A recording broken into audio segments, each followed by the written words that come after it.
examples of that. If I have to build a new highway and it's impossible to trace the route of the new highway without passing through my land,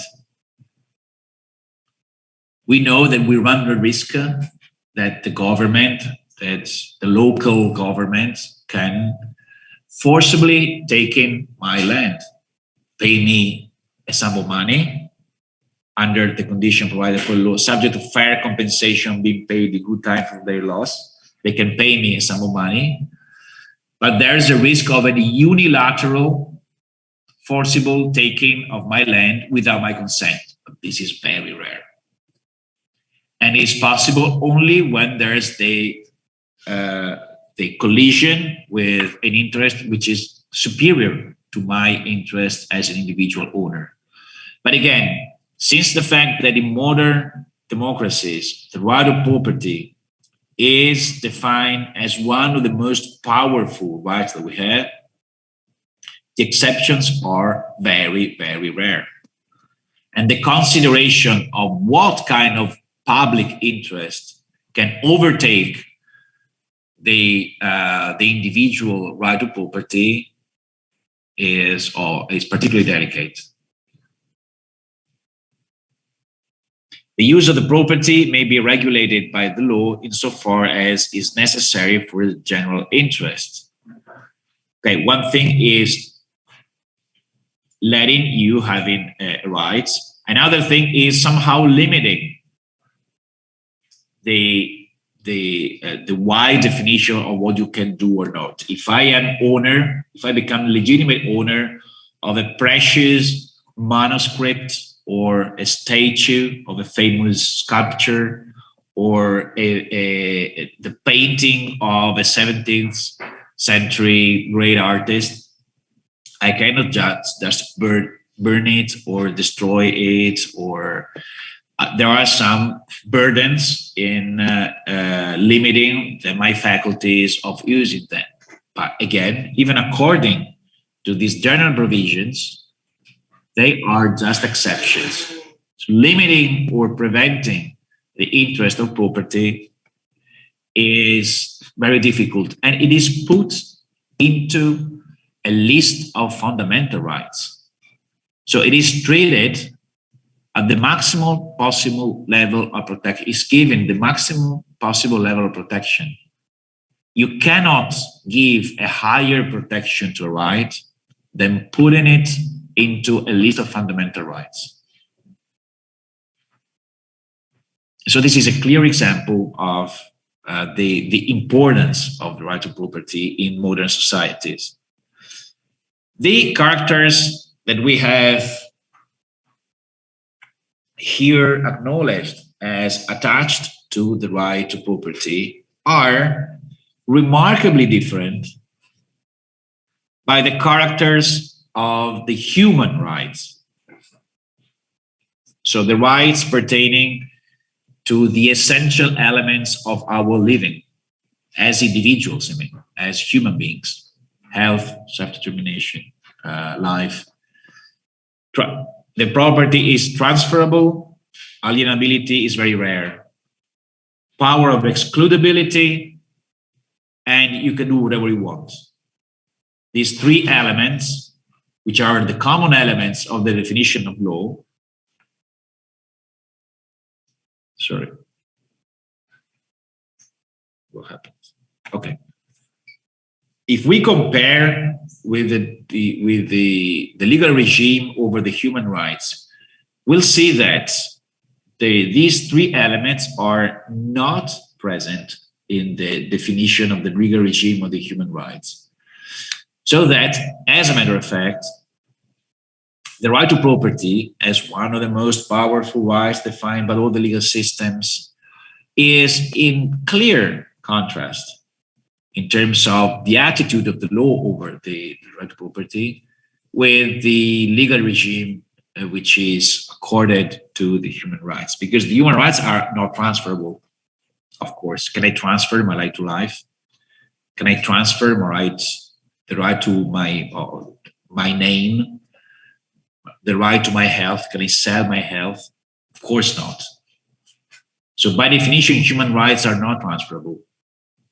Nobody can sell or donate one of his own fundamental rights.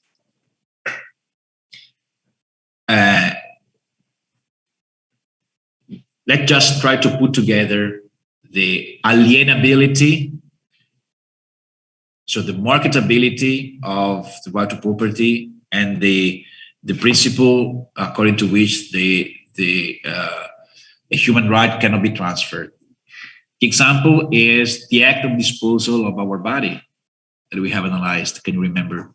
Or the donation of blood. Blood is a material thing.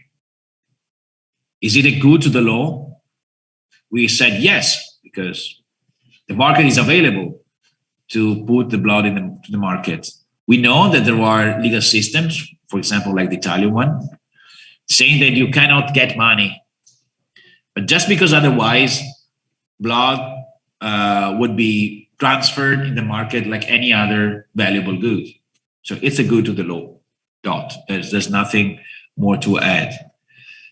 Can we, donate, not sell, donate. This is a typical situation of ownership partially limited by the law. So the law is limiting the possibility of getting money, but I can donate the blood or even not. It's up to me. I'm master of this decision. Well, what is the limit?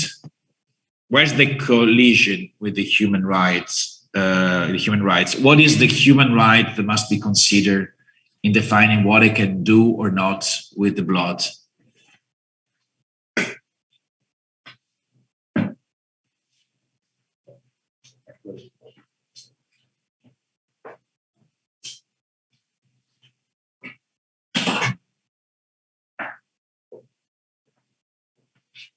What is the human right that is involved in a discussion around the legal aspects concerning the donation of blood, the donation of organs after a life transplant, the use of acts of disposal of our body?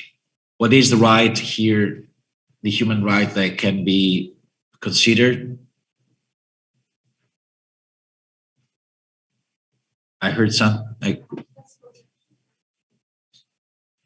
human dignity, yes. Okay, because of course, if I mutilate myself, that is against the human dignity, right? But maybe is not relevant here with the donation of blood, because there's nothing affecting. It's difficult for me to figure it out, at least. An affection of our dignity in, for example, donating too much or not donating at all blood. Maybe there are other, but yes, it is. We saw that it is a human right connected with active disposal of our body, for sure. But other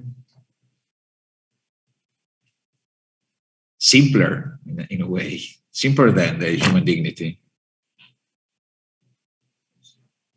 Protection of health, or even right to life. If my act of disposal is of such intensity that I put it in danger my own survival.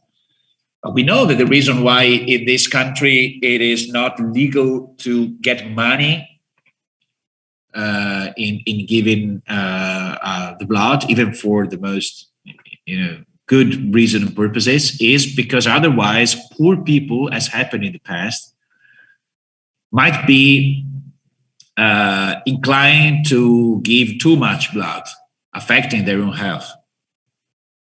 Because the possibility of our body to recreate blood with the same rapidity of the taking off of the blood in case of donation of it is not comparable. So sometimes you can put yourself in danger if you give too much blood at once. And so that's the